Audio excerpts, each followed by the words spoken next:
നമസ്കാരം, ന്യൂസ് വാഗണിലേക്ക് സ്വാഗതം.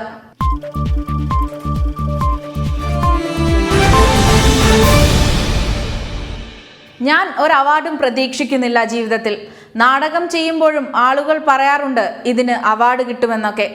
ആക്ടർ എന്ന നിലയിൽ അത് കേൾക്കാറുണ്ട് ഉറപ്പായിട്ടും. പക്ഷേ ഞാൻ അങ്ങനെ അവാർഡ് പ്രതീക്ഷിക്കാറില്ല. വാക്കുകൾ കനി കുസൃതിയുടേത്. ബിരിയാണിയിലെ പ്രകടനത്തിലൂടെ മികച്ച നടിക്കുള്ള സംസ്ഥാന സർക്കാർ പുരസ്കാരം സ്വന്തമാക്കിയിരിക്കുകയാണ് കനി കുസൃതി. നേരത്തെ അന്താരാഷ്ട്ര പുരസ്കാരങ്ങൾ നേടിയിട്ടുണ്ട് ചിത്രത്തിന്റെ അഭിനയത്തിന്.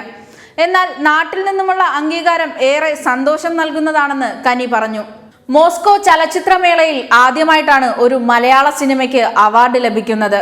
പേര് പോലെ തന്നെ വേറിട്ടൊരു ജീവിതശൈലി, സ്വതന്ത്രമായി ചിന്തിക്കാനും അത് നടപ്പാക്കാനും കഴിവുള്ളവൾ. പിന്തുണയുമായി അച്ഛൻ മൈത്രേയനൊപ്പമുണ്ട്.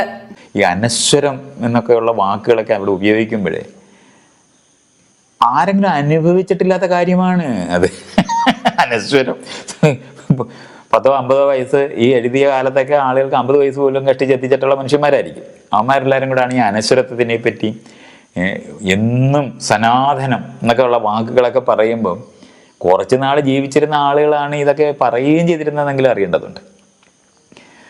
അപ്പം അങ്ങനത്തെ വാക്കുകളും കാര്യങ്ങളും ഒക്കെ പറഞ്ഞ് ജീവിതത്തിനെ പറ്റിയുള്ള ഒരു അടിസ്ഥാനപരമായ മിസ്കൺസെപ്ഷൻ, തെറ്റായ ധാരണകളിനകത്തു നിന്നാണ് ജീവിതത്തിനെ പറ്റിയൊക്കെ ആളുകൾ സംസാരിച്ചിട്ടുള്ളത്. അച്ഛനും സാമൂഹിക പ്രവർത്തകനുമായ മൈത്രേയൻ നൽകിയ കത്ത് ഏറെ വൈറലായി.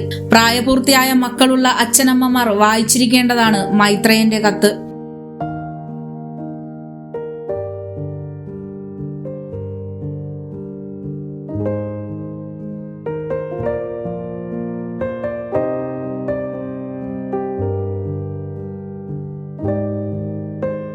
അച്ഛൻ എന്നതിനപ്പുറം പ്രായപൂർത്തിയായ മകളുടെ എല്ലാ ചുവടിനും പിന്തുണ നൽകുന്ന സുഹൃത്തിനെയാണ് ഈ കത്തിൽ കാണാനാകുന്നത്. ഉറപ്പായിട്ടും ആ കത്ത് എല്ലാവിധത്തിലും സഹായിച്ചിട്ടുണ്ട്. ഞാൻ ഒറ്റയ്ക്ക് ജീവിക്കാൻ തുടങ്ങുമ്പോൾ മാനസിക വിഷമം അല്ലെങ്കിൽ ശരിതെറ്റേതാണെന്ന് അല്ലെങ്കിൽ ഒറ്റപ്പെട്ടു പോയതുപോലെയൊക്കെ തോന്നുന്ന സമയത്ത് തീരുമാനങ്ങളൊക്കെ എടുക്കാൻ ആ കത്ത് സഹായിച്ചിട്ടുണ്ട്. കത്തിനേക്കാൾ ഉപരി അവർ രണ്ടുപേരും ഒപ്പം ഉണ്ടാവാറുണ്ട്.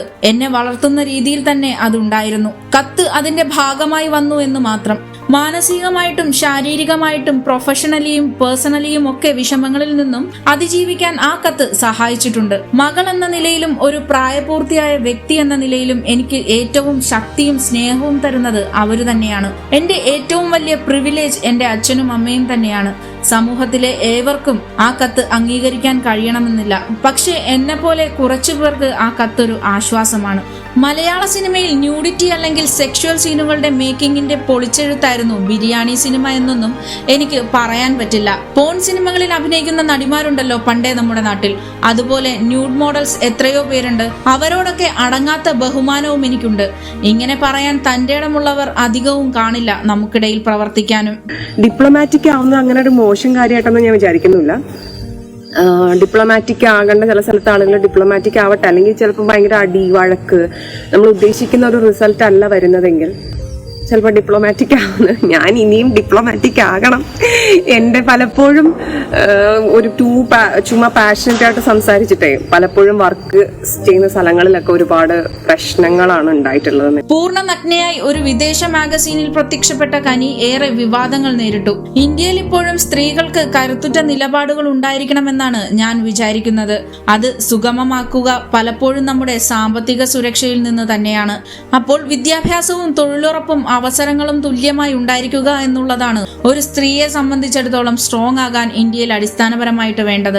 നമുക്ക് രാത്രി പെട്ടെന്ന് വീട്ടിൽ നിന്നും ഇറങ്ങിപ്പോകണമെന്നുണ്ടെങ്കിലും നടന്നു പോകുന്ന സമയത്ത് അറ്റാക്ക് ചെയ്യപ്പെടാൻ സാധ്യതയുള്ള രാജ്യമാണ് ഇന്ത്യ, പ്രത്യേകിച്ച് സ്ത്രീകൾക്ക്. അപ്പോൾ നമുക്കൊരു കാർ ഉണ്ടായിരിക്കുന്നത് തന്നെയാണ് സുരക്ഷ. കാർ വാങ്ങാൻ പൈസ വേണമെന്ന് പറയുന്നിടത്താണ് എല്ലാ തരത്തിലുമുള്ള സുരക്ഷയും സ്ത്രീകൾക്ക് കിട്ടിയിട്ടുള്ളത് എന്ന് എനിക്ക് തോന്നിയിട്ടുണ്ട്. പലപ്പോഴും പണം സമ്പാദിക്കുന്ന സ്ത്രീകൾക്ക് അവരുടെ പണം കൈകാര്യം ചെയ്യാനുള്ള സ്വാതന്ത്ര്യം ഉണ്ടായിരിക്കാറില്ല. ഇവിടെയുള്ള ഒട്ടുമിക്ക സ്ത്രീകൾക്കും മനോധൈര്യമുണ്ട്. എല്ലാ തട്ടിലുള്ള സ്ത്രീകളോടും ഞാൻ ഇടപെടുമ്പോൾ അവർക്ക് എല്ലാവർക്കും സാമ്പത്തിക സുരക്ഷയാണ് ഇല്ലാത്തത് എന്നാണ് എനിക്ക് തോന്നിയിട്ടുള്ളത്. ഖദീജയോ ഞാനോ ബോൾഡാണോ എന്നറിയില്ല. സങ്കടം വരുമ്പോൾ കരയാനോ ദേഷ്യം പ്രകടിപ്പിക്കാനോ പൊട്ടിച്ചിരിക്കാനോ പ്രേമിക്കാനോ ഉമ്മ കൊടുക്കാനോ നോ എന്ന് പറയാനോ ഞാൻ മടിക്കാറില്ല, കനി പറയുന്നു.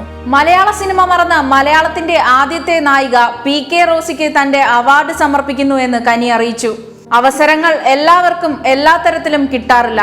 നമ്മുടെ ആദ്യത്തെ നായിക തന്നെ ഇന്ത്യൻ സിനിമയിലെ ആദ്യത്തെ ദളിത് സ്ത്രീ കൂടിയാണ്.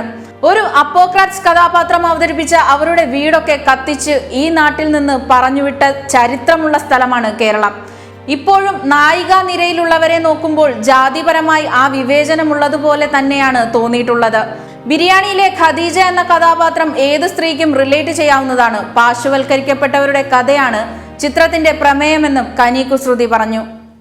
നമ്മുടെ സുരക്ഷ നമ്മുടെ ഉത്തരവാദിത്തമാണ്. 10 വയസ്സിൽ താഴെയുള്ള കുട്ടികളും 60 വയസ്സിന് മുകളിൽ പ്രായമുള്ളവരും തിരക്കേറിയ സാഹചര്യങ്ങൾ ഒഴിവാക്കുക.